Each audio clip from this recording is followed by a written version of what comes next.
Hello, good evening. Prime ടൈമിലേക്ക് സ്വാഗതം.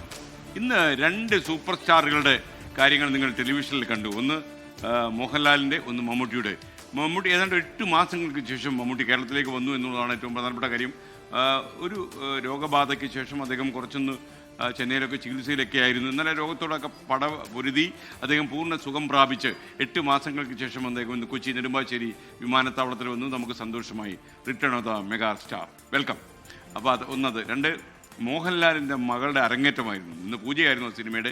അപ്പോൾ ജൂഡ് സംവിധാനം ചെയ്യുന്ന സിനിമയായിരുന്നു. ആശീർവാദ് പ്രൊഡ്യൂസ് ചെയ്യുന്ന ചിത്രം, ആന്റണി പെരുമ്പാവൂരിൻ്റെ ചിത്രം. ഇതിൽ മോഹൻലാലും കുടുംബവും പങ്കെടുത്ത വിസ്മയ തുടക്കമായി. വിസ്മയാണ് മകളുടെ പേര്. അപ്പോൾ തുടക്കം എന്ന സിനിമ ഒരുപക്ഷെ മോഹൻലാൽ എന്ന് സംസാരിക്കാൻ പറഞ്ഞിട്ടു ആ കുട്ടിക്ക് നല്ലത് വരട്ടെ എന്ന് പറഞ്ഞു. മൂന്നാമനായി നിന്ന് ഒരാളെ കാണാൻ കഴിയുന്ന ഒരു അഭിനേതാവ് കൂടിയാണ് താനെന്ന് മോഹൻലാൽ തെളിയിച്ചു. രണ്ടുപേർക്കും ആശംസകൾ, മമ്മൂട്ടിക്കും മോഹൻലാലിനും. മോഹൻലാലിൻ്റെ മകളും കൂടി സിനിമയിൽ വരുന്നു എന്ന് പറയുമ്പോൾ അതിൻ്റെ ഒരു സന്തോഷവും ഒക്കെ ഉണ്ട്. അച്ഛൻ പോയ വഴിയിൽ തന്നെ മകളും നടക്കുന്നു. മറ്റേത് മലയാളിക്ക് ഏറ്റവും പ്രിയങ്കരനായ നടൻ മമ്മൂട്ടി രോഗബാധയ്ക്കപ്പുറം കടന്ന് എല്ലാം സുഖമായി വരുന്നു എന്നറിയുന്ന സന്തോഷം. രണ്ടുപേർക്കും വെൽക്കം.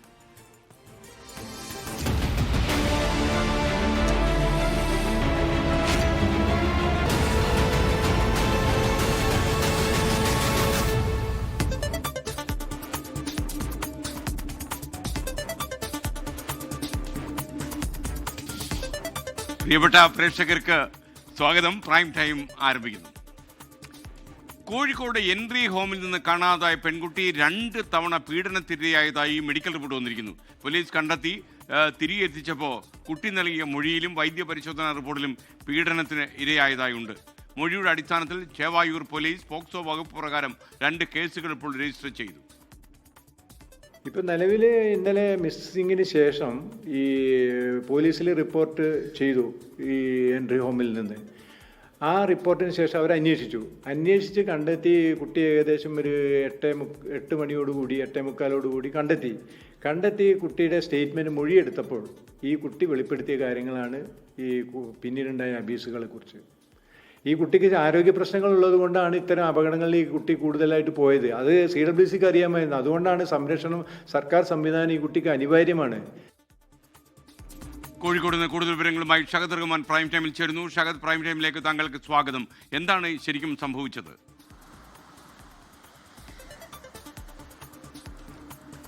ഈ കുട്ടി കഴിഞ്ഞ കുറച്ച് നാളുകളായിട്ട് കോഴിക്കോട് വെള്ളിമാട് കുന്നുള്ള ഈ എൻട്രി ഹോമിലാണ് കഴിയുന്നത്. അവിടെ നിന്നുമാണ് ഈ കുട്ടി സ്കൂളിൽ പോകുന്നത്. പഠിക്കാൻ ആഗ്രഹമുണ്ട് എന്ന് പറഞ്ഞതിന്റെ അടിസ്ഥാനത്തിലാണ് എൻട്രി ഹോമിലെ ഉദ്യോഗസ്ഥർ ഈ കുട്ടിയെ പഠനത്തിനായിട്ട് വിദ്യാലയത്തിലേക്ക് അയക്കുകയും ചെയ്തിട്ടുണ്ടായിരുന്നത്.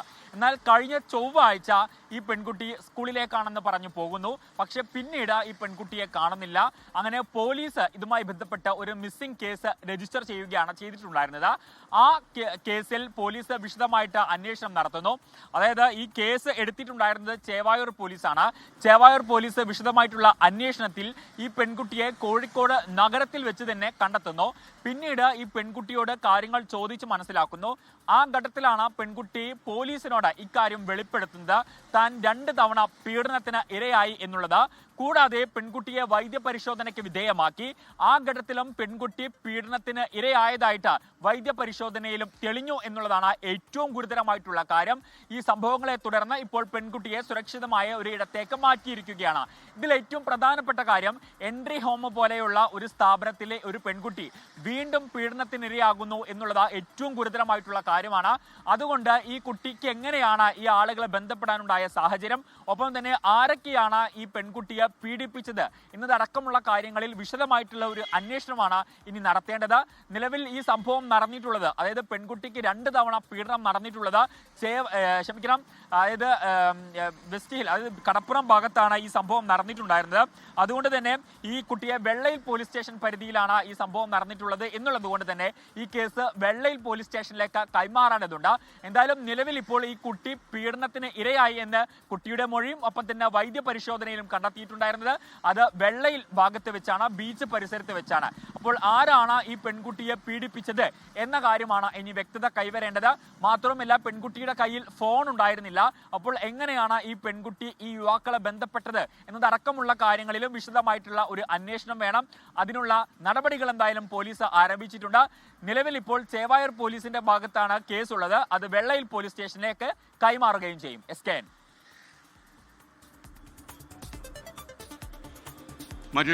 Thank you Shahad Rahman. മറ്റൊരു വാർത്തയിലേക്ക്. ബീഹാർ തെരഞ്ഞെടുപ്പിൽ ഇത്തവണ വലിയ ആത്മവിശ്വാസമെന്ന് പ്രിയങ്ക ഗാന്ധി MP 24നോട് പറഞ്ഞു. ബീഹാറിൽ ഭരണം പിടിക്കാൻ കഴിയുമെന്നാണ് പ്രതീക്ഷ. അതിനുവേണ്ടിയുള്ള കഠിനാധ്വാനത്തിലാണ് പ്രവർത്തകരും നേതാക്കളുമെല്ലാം. സംസ്ഥാന സർക്കാരിന്റെ ജനപ്രിയ പ്രഖ്യാപനങ്ങളിൽ പ്രിയങ്ക ഗാന്ധി പ്രതികരിച്ചില്ല. 24 prime time exclusive. What will be the result of Bihar? Well, only few days are left. What's your expectation? We are strongly expecting to win the Bihar election, and I think everybody is working towards it, and I'm hoping for a good outcome. Ma'am, yesterday Kerala government has announced several schemes. Kozhikode നിന്നും നിഖിൽ പ്രവീഷ് വിവരങ്ങളുമായി ചേരുന്നു. നിഖിൽ, ബീഹാറിൽ വലിയ ആത്മവിശ്വാസത്തിലാണ് എന്നല്ലേ കോൺഗ്രസ്? തീർച്ചയായും good evening. India സഖ്യം വലിയ പ്രതീക്ഷ ബീഹാറിൽ അവർക്കുണ്ട് എന്നുള്ളതാണ് പ്രിയങ്ക ഗാന്ധിയുടെ വാക്കുകളിൽ നിന്ന് നമ്മൾ വായിച്ചെടുക്കേണ്ടത്. വലിയ മുന്നൊരുക്കം ഇത്തവണ കോൺഗ്രസ് നടത്തിയിട്ടുണ്ട്. ഒരു വലിയ തിരിച്ചുവരവ് ഇന്ത്യ സഖ്യം പൊതുവിൽ ലക്ഷ്യമിടുമ്പോൾ അതിന്റെ തുടക്കം അത് സംഭവിക്കാൻ പോകുന്നത് ബീഹാറിൽ നിന്നായിരിക്കും എന്നുള്ള ഒരു ശുഭാപ്തി വിശ്വാസം തന്നെയാണ് പ്രിയങ്ക ഗാന്ധിയുടെ വാക്കുകളിൽ നിന്ന് നമുക്ക് വ്യക്തമാകുന്നത്. ഇന്ന് വയനാട്ടിലെ അവരുടെ പര്യടനത്തിന്റെ അവസാന ദിവസമായിരുന്നു.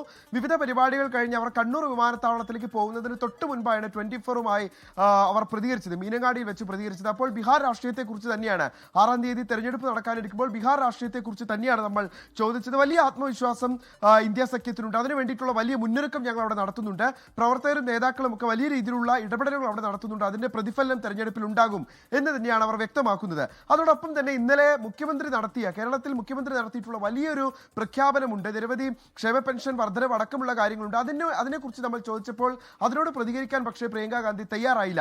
ഒരുപക്ഷെ ദേശീയ തലത്തിലെ ഇന്ത്യ സഖ്യ ധാരണകൾ അത് മുൻനിർത്തിക്കൊണ്ടായിരിക്കണം ഒരുപക്ഷെ ആ വിഷയത്തിലുള്ള പ്രതികരണം അവർ നടത്താതിരുന്നത്. എന്നാൽ ബീഹാർ വിഷയത്തിൽ കൃത്യമായി കോൺഗ്രസ് അവിടെ ഉണ്ടാക്കാൻ പോകുന്ന അല്ലെങ്കിൽ ഇന്ത്യ സഖ്യം അവിടെ ഉണ്ടാക്കാൻ പോകുന്ന നേട്ടത്തെക്കുറിച്ച് വാചാലയാകുമ്പോൾ കേരളത്തിലെ മുഖ്യമന്ത്രി തെരഞ്ഞെടുപ്പിന് തൊട്ട് മുൻപ് പ്രഖ്യാപിച്ചിട്ടുള്ള ഈ പദ്ധതികളെ കുറിച്ച് ചോദിക്കുമ്പോൾ അതിൽ മൗനമായിരുന്നു പ്രിയങ്ക ഗാന്ധിയുടെ മറുപടി. SKN. Thank you Nikhil Pramesh. മുംബൈയിൽ 17 കുട്ടികളെയും 2 മുതിർന്നവരെയും ബന്ദികളാക്കി നഗരത്തെ മുൾമുനയിൽ നിർത്തിയ ആളെ സുരക്ഷാ ഉദ്യോഗസ്ഥർ വെടിവെച്ചു കൊന്നു. സേനകളുടെ സംയുക്ത നീക്കത്തിലൂടെ കുട്ടികളെ സുരക്ഷിതരായി മോചിപ്പിക്കാനും കഴിഞ്ഞു. കുട്ടികളെ ബന്ദികളാക്കിയതിന്റെ യഥാർത്ഥ കാരണം ഇപ്പോഴും വ്യക്തമല്ല. പൊവായിലെ RA സ്റ്റുഡിയോയിൽ പട്ടാപ്പകൽ നടന്ന സംഭവത്തിന്റെ ഞെട്ടലിലാണ് മുംബൈ നഗരം. രോഹിത് ആരി എന്ന ആളാണ് പുതുതായി ചിത്രീകരിക്കുന്ന സിനിമയുടെ ഓഡീഷന് വേണ്ടിയെന്ന് പറഞ്ഞ് കുട്ടികളെ വിളിച്ചു വരുത്തിയത്. 13നും 17നും ഇടയിൽ പ്രായമുള്ളവരാണ് കുട്ടികൾ. ബന്ദികളാക്കിയതിന് പിന്നാലെ രോഹിത് ആര്യ സോഷ്യൽ മീഡിയയിലൂടെ പുറത്തുവിട്ട വീഡിയോയിൽ ചിലരുമായി സംസാരിക്കാനാണ് താൻ ആഗ്രഹിക്കുന്നതെന്നും പണമല്ല ആവശ്യമെന്നും അറിയിച്ചു.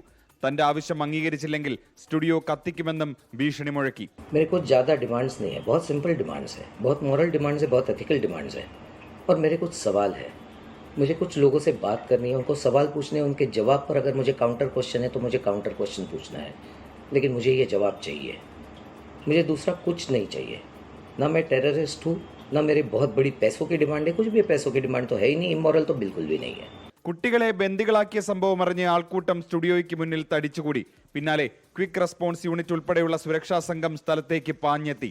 നീണ്ട പരിശ്രമത്തിനൊടുവിൽ കമാൻഡോകളും ക്വിക്ക് റെസ്പോൺസ് ടീമും ബാത്റൂമിന്റെ ഗ്രിൽ തകർത്താണ് സ്റ്റുഡിയോയുടെ അകത്തേക്ക് പ്രവേശിച്ചത്. രോഹിത് ആര്യ പോലീസിന് നേരെ വെടിയുതിർത്തതോടെ പോലീസ് തിരിച്ചു വെടിവെച്ചു. വെടിയേറ്റ ആര്യയെ കസ്റ്റഡിയിലെടുത്ത് ആശുപത്രിയിലേക്ക് മാറ്റിയെങ്കിലും അവിടെ വെച്ച് മരണം സ്ഥിരീകരിച്ചു. 35 മിനിറ്റ് നീണ്ട ഓപ്പറേഷനൊടുവിൽ ബന്ദികളാക്കപ്പെട്ട 19 പേരെയും പോലീസ് സുരക്ഷിതമായി മോചിപ്പിച്ചു. കുട്ടികളെ പിന്നീട് രക്ഷിതാക്കൾക്ക് കൈമാറി. പ്രതിക്ക് മാനസികാസ്വാസ്ഥ്യമുണ്ടായിരുന്നതായി മുതിർന്ന പോലീസ് ഉദ്യോഗസ്ഥർ സൂചിപ്പിച്ചു. 24 മുംബൈ. ഭാഗ്യം, കുട്ടികൾക്കൊന്നും സംഭവിച്ചില്ലല്ലോ. എല്ലാവരും രക്ഷപ്പെട്ടു, അയാൾ മാത്രം കൊല്ലപ്പെട്ടു. 24 ബ്രേക്കിംഗ്. തദ്ദേശ തെരഞ്ഞെടുപ്പിന്റെ സ്ഥാനാർത്ഥി നിർണയത്തിൽ 2 ടേം നിർബന്ധമാക്കി CPM. തുടർച്ചയായി 2 തവണയിൽ കൂടുതൽ ജനപ്രതിനിധികളായവരെ വീണ്ടും പരിഗണിക്കേണ്ട എന്ന നിർദ്ദേശം. പ്രത്യേക ഇളവ് വേണ്ടവരുണ്ടെങ്കിൽ മേൽ കമ്മിറ്റികളുടെ അനുമതിയും വാങ്ങണം എന്നാണ് CPM തീരുമാനം. നവംബർ 5 മുമ്പ് തദ്ദേശ തെരഞ്ഞെടുപ്പിൽ മത്സരിക്കേണ്ട സ്ഥാനാർത്ഥികളെ നിശ്ചയിക്കണമെന്നാണ് CPIM കീഴ്ഘടകങ്ങൾക്ക് നൽകിയിരിക്കുന്ന നിർദ്ദേശം. സ്ഥാനാർത്ഥികളെ നിശ്ചയിക്കുന്നതിനുള്ള മാനദണ്ഡങ്ങളടങ്ങിയ സർക്കുലർ ജില്ലാ കമ്മിറ്റികൾക്ക് നൽകിയിട്ടുണ്ട്. ഈ സർക്കുലറിലാണ് 2 ടേം നിബന്ധന കർശനമായി പാലിക്കണമെന്ന് ആവശ്യപ്പെട്ടിരിക്കുന്നത്. തുടർച്ചയായി 2 തവണയിൽ കൂടുതൽ ജയിച്ച് ജനപ്രതിനിധിയായവർക്കാണ് മത്സര വിലക്ക്. ആർക്കെങ്കിലും പ്രത്യേക ഇളവ് നൽകേണ്ടതുണ്ടെങ്കിൽ മേൽക്കമ്മിറ്റികളുടെ അനുമതി വാങ്ങണം. ജില്ലാ പഞ്ചായത്ത് കോർപ്പറേഷൻ സ്ഥാനാർത്ഥികളുടെ കാര്യത്തിൽ ഇളവ് പരിഗണിക്കുക സംസ്ഥാന സമിതിയാകും.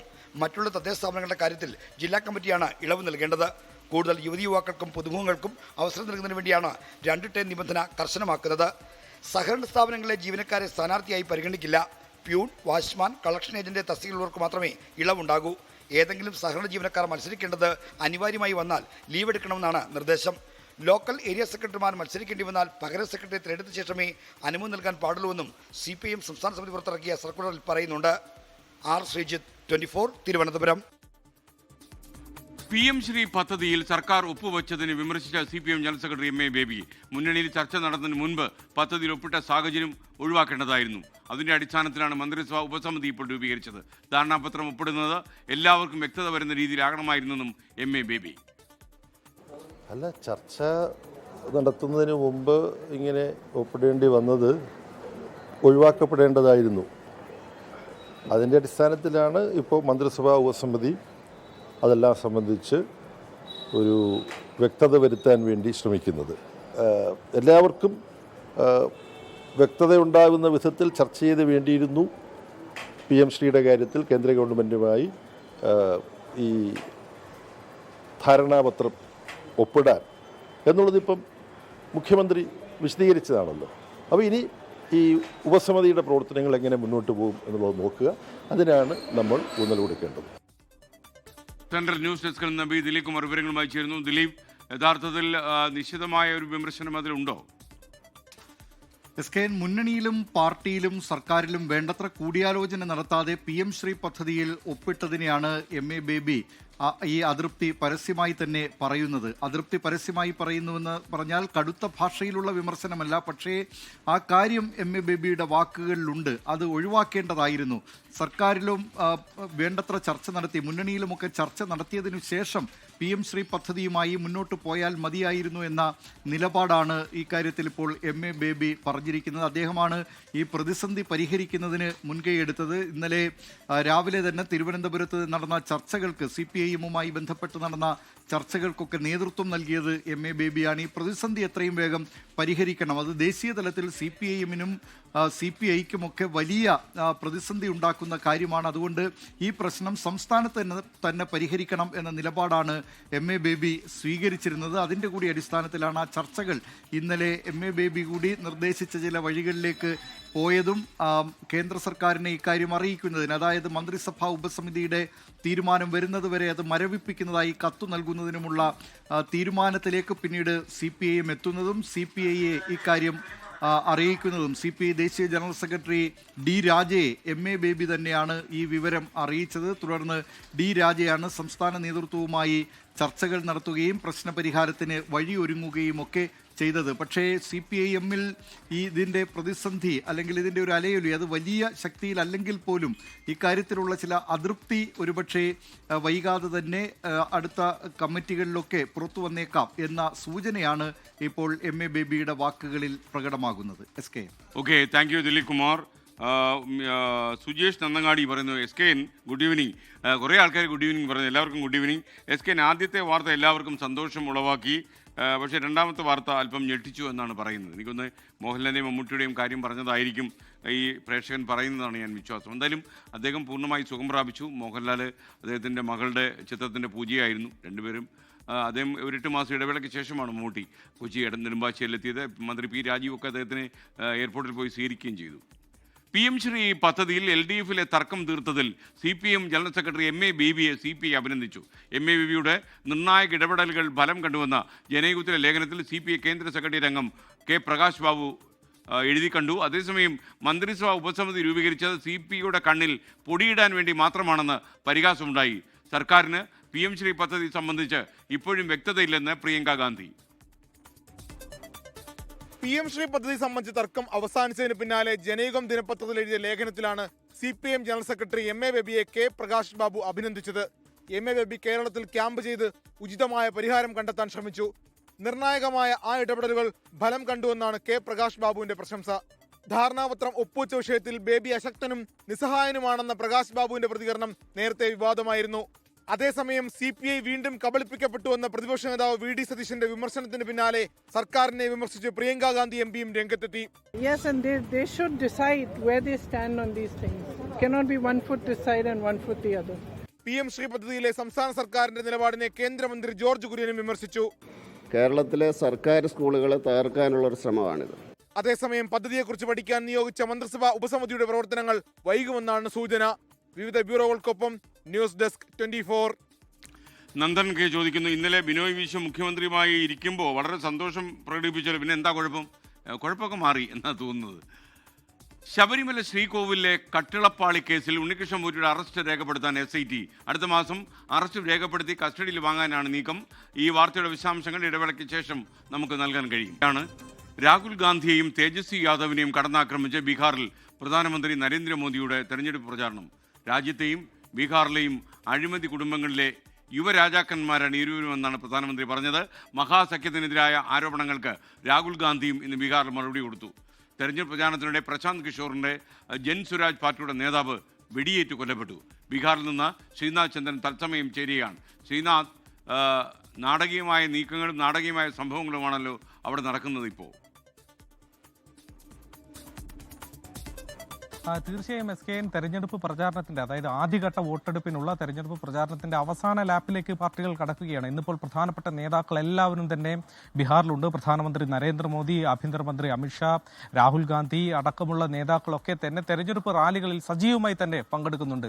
ഇന്ന് നേർക്കുനേർ വാക്ക് പോരാട്ടമാണ് യഥാർത്ഥത്തിൽ പ്രധാനമന്ത്രിക്കും രാഹുൽ ഗാന്ധിക്കും ഇടയിൽ ബീഹാറിൽ നമുക്ക് കാണാൻ വേണ്ടി കഴിഞ്ഞത്. പ്രധാനമന്ത്രി പ്രധാനമായും തേജസ്വിയും രാഹുലിനെയും അഴിമതിക്കാരായ കുടുംബത്തിൽ നിന്നുള്ള യുവരാജാക്കന്മാരാണ് ഇരുവരെന്ന രീതിയിൽ അവരെ വിമർശിച്ചു. മാത്രമല്ല, ഛട്ട് പൂജ ഒരു പുതിയ വിവാദമായി കഴിഞ്ഞ ദിവസങ്ങളിൽ ഉയർന്നു വന്നതാണ്.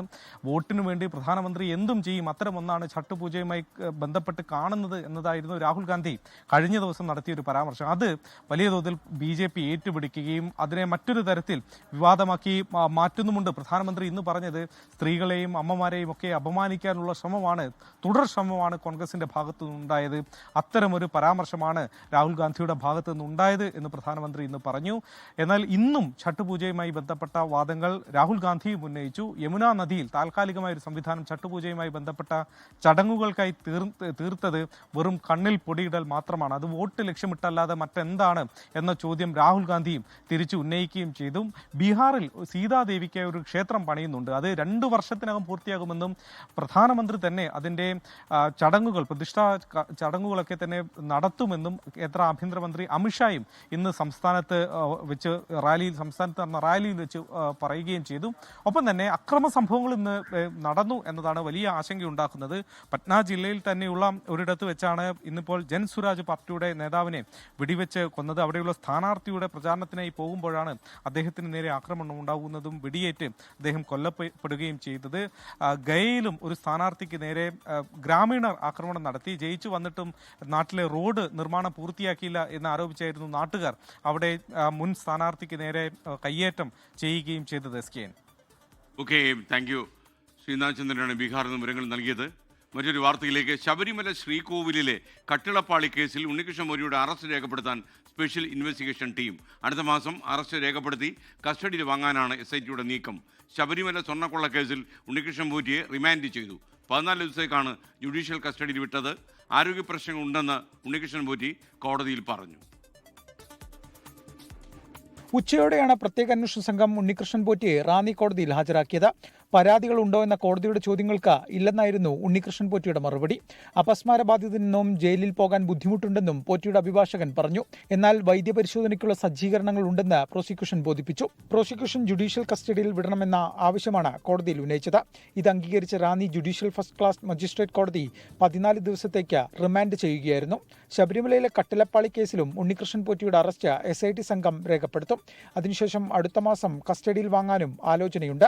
അന്വേഷണം രണ്ടാം ഘട്ടത്തിലേക്ക് കടന്നതോടെ 2019-ലെയും 2025-ലെയും ദേവസ്വം ബോർഡ് അംഗങ്ങളെ ചോദ്യം ചെയ്യാനാണ് SIT നീക്കം.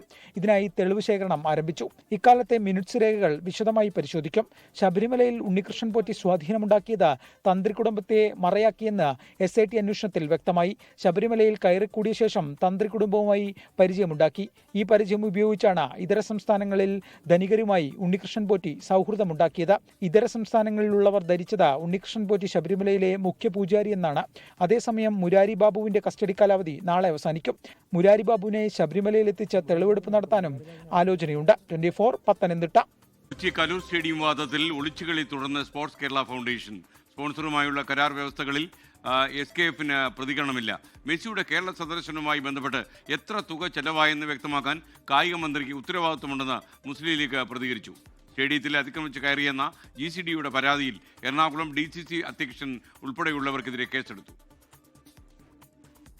മെസ്സിയും അർജന്റീന ടീമും വരുമെന്ന് പറഞ്ഞ കലൂർ സ്റ്റേഡിയം സ്പോൺസർക്ക് നവീകരണത്തിന് വിട്ടുകൊടുക്കുന്നതിൽ മാനദണ്ഡങ്ങൾ പാലിച്ചില്ല എന്ന ആരോപണമാണ് കോൺഗ്രസ് ഉന്നയിക്കുന്നത്. ചൊവ്വാഴ്ച വൈകിട്ട് പ്രതിഷേധവുമായി എത്തിയ DCC അധ്യക്ഷൻ മുഹമ്മദ് ഷിയാസ് ഉൾപ്പെടെയുള്ള കോൺഗ്രസ് നേതാക്കളെയും പ്രവർത്തകരെയും സ്റ്റേഡിയത്തിലേക്ക് പ്രവേശിപ്പിക്കാതെ സുരക്ഷാ ജീവനക്കാർ തടയുകയും വകവയ്ക്കാതെ പ്രവർത്തകർ ഉള്ളിലേക്ക് കയറുകയും ചെയ്തു. ഇത് വാക്കുതർക്കത്തിനും ഇടയാക്കി. GCDയെ നൽകിയ പരാതിയിൽ പാലാരിവട്ടം പോലീസ് കേസെടുത്തു. കണ്ടാലറിയാവുന്ന ആളുകൾക്കെതിരെയാണ് ഇപ്പോൾ കേസ്.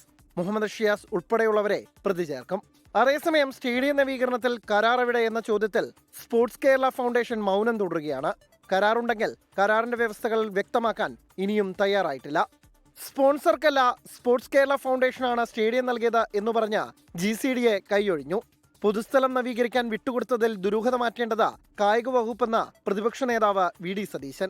എങ്ങനെയാണ് GCDയെയും ഗവൺമെന്റും ഒരു കരാറില്ലാതെ 70 കോടി രൂപയുടെ വികസന പ്രവർത്തനങ്ങൾ അവിടെ നടത്തും? വിഷയം കോൺഗ്രസിന് നേട്ടമാകാതെ രാഷ്ട്രീയമായി നേരിടാൻ CPM കഴിഞ്ഞ ദിവസം തീരുമാനിച്ചിരുന്നു. 24 കൊച്ചി. സർക്കാരും മില്ലുടമകളും തമ്മിലുള്ള ചർച്ച പരാജയപ്പെട്ടതോടെ സംസ്ഥാനത്തെ നെല്ല് സംഭരണം പാടുന്നു. മുഖ്യമന്ത്രി പങ്കെടുത്ത ചർച്ചയിലും വ്യവസ്ഥകൾ അംഗീകരിക്കാൻ മില്ലുടമകൾ വിസമ്മതിച്ചു. സംഭരണം അനിശ്ചിതത്വത്തിലായതോടെ കർഷകർ ഇപ്പോൾ പ്രതിസന്ധിയിലായിരിക്കുന്നു. സംസ്ഥാനത്ത് നെല്ല് സംഭരണം ഇന്ന് ആരംഭിക്കുമെന്ന് കർഷകർ പ്രതീക്ഷിച്ചിരുന്ന സമയത്താണ് സർക്കാരുമായുള്ള ചർച്ചകൾ പരാജയപ്പെട്ടതായി മില്ലുടമകളുടെ സംഘടന അറിയിച്ചത്. 100 കിലോ നെല്ല് സംഭരിക്കുമ്പോൾ 68 കിലോ അരി സംസ്ഥാന സർക്കാരിന് കൈമാറണമെന്ന വ്യവസ്ഥ അംഗീകരിക്കാൻ കഴിയില്ലെന്നാണ് നിലപാട്. ഇത് 64.5 കിലോയായി പുനഃസ്ഥാപിക്കണം. നിലവിൽ കിട്ടിക്കൊണ്ടിരുന്ന ആ തുക ഞങ്ങൾക്ക് ലഭിക്കണം എന്നുള്ളതാണ് റൈസ് മില്ലുകളുടെ മുഖ്യ ആവശ്യം. അതിൽ നിന്ന് ഒരു കാരണവശാലും പിറകോട്ട് പോകാൻ കഴിയില്ല എന്നുള്ളതാണ് റൈസ് മില്ലുകൾ അറിയിച്ചിട്ടുള്ളത്. അതായത് 68 കിലോ ആക്കി ഔട്ടർ റേഷ്യോ കൂട്ടിയത് 64 എന്നുള്ളത് 68 കിലോ ആക്കി കൂട്ടിയത് ഒരിക്കലും അംഗീകരിക്കാൻ കഴിയില്ല. മുഖ്യമന്ത്രി 66 ആക്കി കുറച്ചെങ്കിലും ആ നിലവിൽ ലഭിച്ചുകൊണ്ടിരിക്കുന്ന അത് ഒരു ഗവൺമെന്റ് കമ്മിറ്റി പഠനം നടത്തി കണ്ടെത്തിയാണ് 64 കിലോ ആക്കിയിട്ടുള്ളത്. അതിന് ഒരു കാരണവശാലും കൂടുതൽ കൊടുക്കാൻ പറ്റില്ല എന്നാണ് റൈസ് മില്ലുകൾ പറയുന്നത്. ട്രാൻസ്പോർട്ടേഷൻ ഉൾപ്പെടെ നെല്ലിന്റെ കൈകാര്യ ചിലവ് 272 രൂപ എന്നത് 2017 കണ്ടെത്തിയതാണ്. ഇത് അംഗീകരിച്ച് നടപ്പാക്കണമെന്നും മില്ലുടമകൾ ആവശ്യപ്പെടുന്നു. ചർച്ച പരാജയപ്പെട്ടതിൽ കർഷകരും ആശങ്കയിലാണ്. ഞങ്ങളെ സംബന്ധിച്ച് ഇത് ഒരു കാരണവശാലും അംഗീകരിക്കാൻ ഒക്കത്തില്ല. നേരത്തെ മില്ലുടമയുടെ ഏജന്റ് വന്ന് നോക്കിയിട്ട് അവരുടെ നിയമപ്രകാരം പറഞ്ഞതിൽ 1 പോയിന്റ് കൂടി കുറവും 2 പോയിന്റ് കൂടുതലും ഉള്ള സ്ഥിതിക്ക് അതിനൊരു തീരുമാനം ഉണ്ടാക്കി മുന്നോട്ട് പോകുന്നതാണ് നല്ലത്. നെല്ല് വാരുന്നതിനുള്ള ചെലവ്, അതുപോലെ നെല്ല് തൂക്കി അട്ടുവെക്കുന്നതിനുള്ള ചെലവ്, പിന്നെ അത് അവിടുന്ന് ലോറിയാക്കി ഇട്ടുന്ന ചെലവ്, ഇത്രയും ചെലവ് കർഷകൻ വഹിക്കണം. അതോടൊപ്പമാണ് ഈ 14 കിലോ കിഴിവ് കൊടുക്കുക എന്ന് പറയുന്നത്. ഈ 30 രൂപ ഗവൺമെൻറ് അനൗൺസ് ചെയ്ത് എന്താ 3 രൂപ 30 രൂപ പൈസ ഇത് വെട്ടിക്കുറച്ച ശേഷം വെറും 99 പൈസയാണ് ഇപ്പോൾ നമുക്ക് വർദ്ധിപ്പിച്ചിരിക്കുന്നത്. മില്ലുടമകളുടെ ആവശ്യങ്ങൾ ധനകാര്യമന്ത്രിയുടെ ശ്രദ്ധയിൽപ്പെടുത്തിയിട്ടുണ്ടെന്ന് ഭക്ഷ്യമന്ത്രി GR അനിൽ. എന്തായാലും അത്തരം വിഷയം വളരെ അനുഭാവപൂർണ്ണമായിട്ടുള്ളൊരു നിലപാടാണ് ഗവൺമെൻറ് മില്ലുടമകളോട് സ്വീകരിച്ചത്. അത് കേരളത്തിലെ കൃഷിക്കാരെ അവരുമായി ബന്ധപ്പെട്ട പ്രയാസങ്ങൾ അകറ്റുവാൻ വേണ്ടിയാണ്. അതിനോട് സഹകരിക്കണമെന്നുള്ള അഭ്യർത്ഥനയാണ് എനിക്കുള്ളത്. മഴ ശക്തമായ സാഹചര്യത്തിൽ നെല്ല് സംഭരണം ഓരോ ദിവസം വൈകുന്നതും കർഷകർക്കും വലിയ ദുരിതമാകും. 24 കൊച്ചി. എന്തായാലും കർഷകരുടെ അവസ്ഥ എത്രയും പെട്ടെന്ന് ചർച്ച ചെയ്ത് തീരുമാനിക്കണം, അല്ലെങ്കിൽ അത് വലിയ ബുദ്ധിമുട്ടാകും. ഷാൻ പറയുന്നു ഒന്നും നടക്കാൻ പോകുന്നില്ല. വേറൊരു വാർത്ത വരുന്നവരെ ഇതൊക്കെ ഉള്ളൂ, പിന്നെ ഇതെല്ലാം ആളുകളൊക്കെ മറക്കും എന്നാണ് പറയുന്നത്. മറവിയുണ്ട്, മലയാളികൾക്ക് മറവിയുണ്ട് തീർച്ചയായിട്ടും. ഇടുക്കിയിലെ ചീനിക്കുഴി കൂട്ടക്കൊലക്കേസിലെ പ്രതി ഹമീദിന് തൂക്കുകയർ വിധിച്ച കോടതി. സ്വത്തിനു വേണ്ടി സ്വന്തം മകനെയും കുടുംബത്തെയും പെട്രോൾ ഒഴിച്ച് ചുട്ടുകൊന്ന കേസിലാണ് പരമാവധി ശിക്ഷ കോടതി നൽകിയത്. സത്യം വിജയിച്ചുവെന്ന പ്രോസിക്യൂഷൻ അപ്പീൽ പോകുമെന്ന് പ്രതിഭാഗം. മട്ടൻ കറി കിട്ടാത്തതിന് വീടിന് തീയിട്ട് മകനെയും കുടുംബത്തെയും ചുട്ടുകൊന്നു എന്ന രീതിയിലാണ് ചീനിക്കുഴി കൊലപാതകം ആദ്യം പുറം ലോകമറിഞ്ഞത്. എന്നാൽ 2022 മാർച്ച് 19 പുലർച്ചെ നടന്നത് സ്വത്തിനു വേണ്ടി മകനെയും മകന്റെ ഭാര്യയെയും പേരക്കുട്ടികളെയും ആസൂത്രണം ചെയ്ത് കൊലപ്പെടുത്തിയതാണ് എന്ന് കോടതി കണ്ടെത്തി. 2 പിഞ്ചു കുഞ്ഞുങ്ങളെ അടക്കം കൊന്ന പ്രതിക്ക് പ്രായത്തിന്റെ പരിഗണന നൽകരുത് എന്ന പ്രോസിക്യൂഷൻ വാദം കോടതി അംഗീകരിച്ചു. പിന്നാലെ ആലിയക്കുന്നിൽ ഹമീദിനെ മരണം വരെ തൂക്കിക്കൊല്ലാൻ ഇടുക്കി അഡീഷണൽ സെഷൻസ് കോടതിയുടെ ഉത്തരവ്. പ്രായം മാത്രമായിട്ട് പരിഗണിക്കാൻ പാടില്ല എന്നായിരുന്നു പ്രോസിക്യൂഷന്റെ വാദം. ഒരു നിഷ്ഠൂരമായ കൊലപാതകമാണ്. കോടതി വിധി അംഗീകരിക്കുന്നുവെന്നും അപ്പീൽ പോയി നിരപരാധിത്വം തെളിയിക്കുമെന്നും പ്രതിഭാഗം. കോടതി വിധി ഞങ്ങൾ മാനിക്കുന്നു.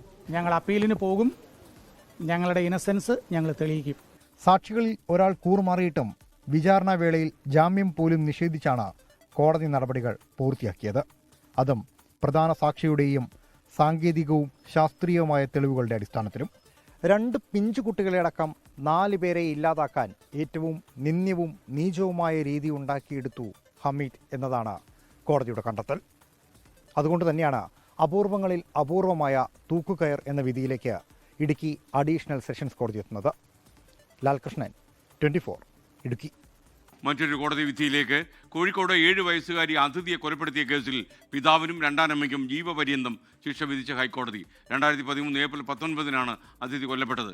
കുട്ടിയെ ശാരീരികമായി പീഡിപ്പിച്ചും പട്ടിണിക്കിട്ടും കൊലപ്പെടുത്തിയെന്നാണ് കേസ്. പിതാവ് സുബ്രഹ്മണ്യൻ നമ്പൂതിരി, രണ്ടാനമ്മ ദേവിക എന്നിവരെയാണ് ഹൈക്കോടതി ഡിവിഷൻ ബെഞ്ച് ജീവപര്യന്തം ശിക്ഷയ്ക്ക് വിധിച്ചത്. കൊലപാതക കുറ്റം തെളിയിക്കപ്പെട്ടു. കുട്ടിക്കെതിരെ നടന്നത് ക്രൂരമായ പീഡനമെന്നും കോടതി നിരീക്ഷിച്ചു. അപൂർവങ്ങളിൽ അപൂർവമായ കേസായി കണ്ട് വധശിക്ഷ നൽകണമെന്നായിരുന്നു പ്രോസിക്യൂഷൻ ആവശ്യം. അതെല്ലാം വേണ്ട വിധം പ്രോസിക്യൂഷന് തെളിവുകൾ സഹിതം ഹാജരാക്കാൻ പറ്റി. അതിഥിയെ മർദ്ദിച്ചും ക്രൂരമായി പൊള്ളലേൽപ്പിച്ചും പട്ടിണിക്കിട്ടും കൊലപ്പെടുത്തിയെന്നാണ് കണ്ടെത്തിയത്. കുട്ടി നിരന്തരം മർദ്ദനം നേരിട്ടതായി അയൽക്കാർ പ്രതികരിച്ചു. ചൂടുവെള്ളം ഒഴിച്ചിട്ട് കുട്ടിയെ പൊള്ളിക്കുകയും അതുപോലെ തന്നെ പട്ടിക എടുത്തിട്ടാണ് കുട്ടിയെ എപ്പോഴും അടിക്കാറെന്നും അതുപോലെ നായ്ക്കൂട്ടിലിട്ടിട്ട് അടിക്കാറുണ്ടെന്നും അങ്ങനെ കൊടിയ മർദ്ദനമാണ് ആ കുട്ടി ദിവസവും ഏറ്റുവാങ്ങിയത്. വിചാരണ കോടതി നേരത്തെ പ്രതികളെ കൊലപാതക കുറ്റത്തിൽ നിന്ന് ഒഴിവാക്കിയിരുന്നു. പ്രതികൾക്കെതിരെ കൊലപാതക കുറ്റം നിലനിൽക്കുമെന്ന് ചൂണ്ടിക്കാട്ടി സർക്കാർ നൽകിയ അപ്പീലിലാണ് ജീവപര്യന്തം ശിക്ഷ വിധിച്ചത്. 24, കൊച്ചി.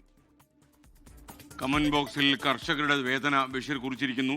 SKN പാലക്കാട് കർഷകർ ആകെ ദുരിതത്തിലാണ്. കൊയ്ത്ത് കഴിഞ്ഞ് നെല്ല് കൂട്ടിയിട്ടിരിക്കുകയാണ്. ഇനിയും മഴ വന്നാൽ കർഷകരുടെ കണ്ണീർ കാണേണ്ടി വരും. എത്രയും പെട്ടെന്ന് പരിഹാരം കാണണം. ഇത് കുട്ടനാട്ടിലും ഒക്കെ തന്നെ ഇതേ പ്രശ്നം തന്നെയാണ്. കർഷകരുടെ പ്രശ്നം എത്രയും വേഗം ടോപ്പ് പ്രയോറിറ്റിയിൽ പരിഹരിക്കേണ്ടതാണ്. കൊല്ലം ജില്ലയിലെ ആയൂരിൽ ആഭിചാര ക്രിയയ്ക്ക് കൂട്ടുനിൽക്കാത്തതിന് യുവതിക്ക് ഭർത്താവിന്റെ ക്രൂര പീഡനം. ഭാര്യയുടെ മുഖത്ത് തിളച്ച മീൻകറി ഒഴിച്ചു പൊള്ളിച്ചു. ഗുരുതര പൊള്ളലേറ്റ റജൂല ഇപ്പോൾ ചികിത്സയിലാണ്. ഒളിവിൽ പോയ ഭർത്താവ് സജീറിനെ പിടികൂടാനായി പോലീസ് കടുത്ത ശ്രമം തുടരുകയാണ്. ഇന്നലെ രാവിലെ 9 മണിയോടെയാണ് സംഭവം. ഭാര്യയുടെ ശരീരത്ത് സാത്തൻ ശല്യമുണ്ടെന്ന് പറഞ്ഞായിരുന്നു ഭർത്താവ് സജീറിന്റെ അക്രമം. രാവിലെ മന്ത്രവാദി കണ്ട ശേഷം ജപിച്ചു നൽകിയ ചരടുകൾ ശരീരത്തെ ധരിപ്പിക്കാൻ ശ്രമിക്കുന്നതിനിടയിൽ ഇരുവരും തമ്മിൽ വാക്കേറ്റവും തർക്കവും ഉണ്ടായി. മുടിയഴിച്ച് മന്ത്രവാദക്രമങ്ങൾ നടത്താൻ റജിലയെ ഭർത്താവ് നിർബന്ധിച്ചു. വഴങ്ങാതിരുന്ന റജിലയുടെ അടുത്തേക്ക് അടുക്കളയിൽ തിളച്ചിരുന്ന മീൻകറിയെടുത്ത് ഒഴിക്കുകയായിരുന്നു. പ്രതികരിച്ചു തുടങ്ങിയതിന്റെ പിറ്റേന്നാണ് ഉസ്താദിന്റെ അടുത്ത് പോയിട്ട് എനിക്ക് ഷെയ്ത്താൻ കൂടി ഇരിക്കാമെന്ന് പറഞ്ഞിട്ട് ഓരോന്നും ഒരു കവർ എന്തൊക്കെയോ ചെയ്തോണ്ട് വന്ന തകലും കാര്യങ്ങളൊക്കെ ആയിരിക്കാം. അന്നേരം അതിനെ ചൊല്ലി സംസാരം ഉണ്ടായപ്പോഴാണ് ഈ അടുപ്പിൽ തിളച്ചുകൊണ്ടിരുന്ന ഈ മീൻകറി വലതുകൊണ്ട് തട്ടി എന്റെ മുഖത്തേക്ക് എറിഞ്ഞത്. പൊള്ളലേറ്റ റജിലയുടെ നിലവിളി കേട്ട് നാട്ടുകാരും ബന്ധുക്കളും ഓടിയെത്തിയാണ് ആശുപത്രിയിൽ പ്രവേശിപ്പിച്ചത്. ആദ്യം ആയൂരിലെ സ്വകാര്യ ആശുപത്രിയിലും പിന്നീട് അഞ്ചലിലെ ആശുപത്രിയിലും എത്തിച്ചു. അക്രമത്തിന് ശേഷം ഒളിവിൽ പോയ സജീറിനായി അന്വേഷണം ആരംഭിച്ചിരിക്കുകയാണ്. റജിലയുടെ പരാതിയിൽ ഭർത്താവിനെതിരെ കേസ് രജിസ്റ്റർ ചെയ്തിട്ടുണ്ട്. ആഭിചാരക്രിയകൾ നടത്താൻ സജീറിനെ പ്രേരിപ്പിച്ച മന്ത്രവാദിയെ കേന്ദ്രീകരിച്ചുള്ള വിവരങ്ങളും പോലീസ് ശേഖരിക്കുകയാണ്. മുൻപ് നിരവധി തവണ ഭർത്താവ് ആക്രമിച്ചിട്ടുണ്ടെന്ന് റജില പറഞ്ഞു. 24, കൊല്ലം.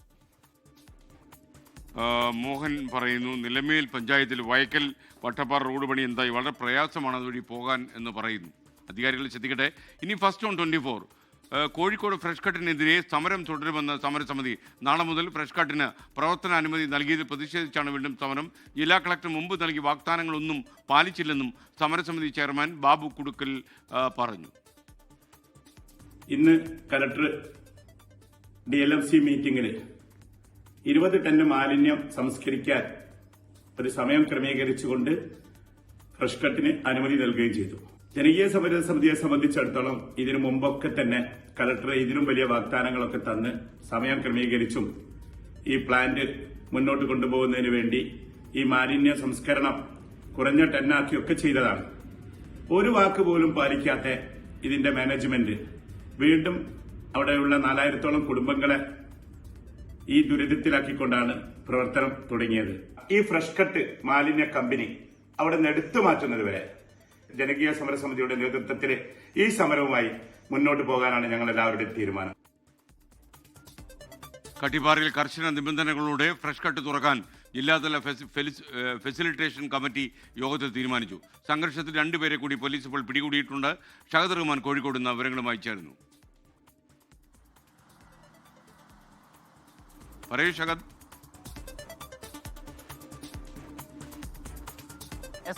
ഇന്നാണ് ഈ ഫ്രഷ് കട്ടിന് വീണ്ടും തുറക്കാൻ അനുമതി നൽകിക്കൊണ്ട് കളക്ടർ വൈകിട്ടോടുകൂടി ഉത്തരവിട്ടിട്ടുണ്ടായിരുന്നത്.